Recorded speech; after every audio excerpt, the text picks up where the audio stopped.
Welcome to the Fear and Greed Business News Afternoon Report for Thursday, the 3rd of October 2024. I'm Sean Aylmer.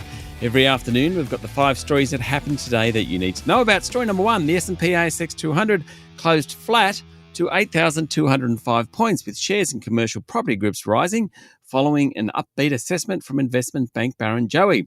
The Real Estate Investment Trust Index on the ASX 200 closed up more than 1%, but really, there wasn't a lot of activity today. The banks were mixed, so too the retailers and miners.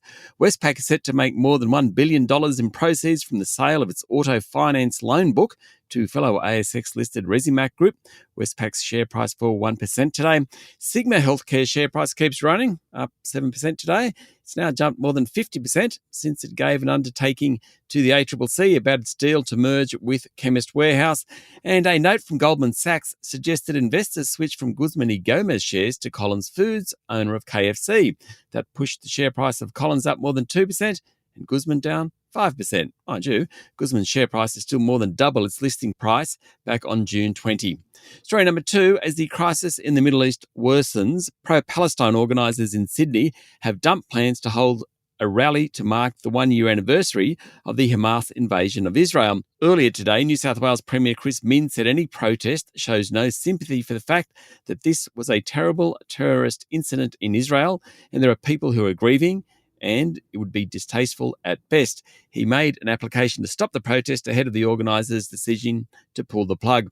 Meanwhile, opposition leader Peter Dutton has accused Victorian Premier Jacinta Allan of hiding behind an argument of convenience for not moving to block planned anti-Israel protests in Melbourne on that day, October 7.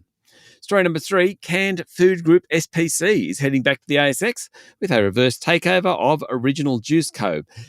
SPC was established more than 100 years ago as a farmer cooperative in Victoria, eventually listed on the ASX. Then in 2005, it delisted after being bought by Coca-Cola Amatil for about $750 million. A private equity group bought the business from Coca-Cola Amatil in 2019 for just $40 million. SPC will merge with Original Juice Co., which is a small ASX-listed stock with a share market valuation of about $50 or $55 million.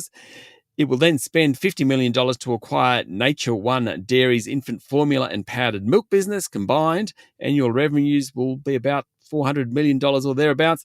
The main brands in the SPC business are SPC, Ardmona, Goulburn Valley and Pro Vital. The Original Juice Co. is the 3rd largest orange juice producer in the country.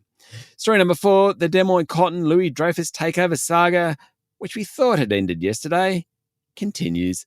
The ASX was forced to scrap hundreds of thousands of dollars of trades in Namoi Cotton after it failed to publish an updated takeover offer from bidder Louis Dreyfus ahead of the shares trading. The information should have been published by the ASX ahead of the opening on Tuesday. The information was certainly relevant. It said that Louis Dreyfus had upped its takeover offer to 77 cents a share for Namoi and had the support of a major shareholder. That's relevant and definitely material, but for some unknown reason, well, the ASX said it was a processing error. The announcement wasn't published. Between 10:06 and 10:12 on Tuesday morning, shares were traded just below 70 cents a share when the revised offer was for the full 77 cents a share. In the end, it probably doesn't make much difference. Louis Dreyfus got Namoi, but what if it was a much bigger deal? Not a good look. And story number 5, Tesla this morning announced a jump in quarterly vehicle sales for the 3 months to the end of September, though the rise wasn't enough to keep investors happy. Investors were hoping for more of a jump in sales in China. Overall, nearly 463,000 Teslas were sold during the quarter, up 6% from a year earlier.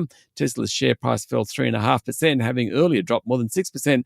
China's government has doubled an incentive for consumers to trade in older cars for EVs. And alongside excitement around self-driving prototypes due to be released shortly, there were hopes that Tesla sales would be much higher. It wasn't to be. That's it for the afternoon report for Thursday, the 3rd of October, 2024. Don't forget to hit follow on the podcast and find Fear and Greed on LinkedIn, Instagram, X, TikTok and Facebook. Join Michael Thompson and I tomorrow morning for the Fast 5 by Fear and Greed. Top 5 business stories you need to know in 5 minutes. I'm Sean Aylmer. Enjoy your evening.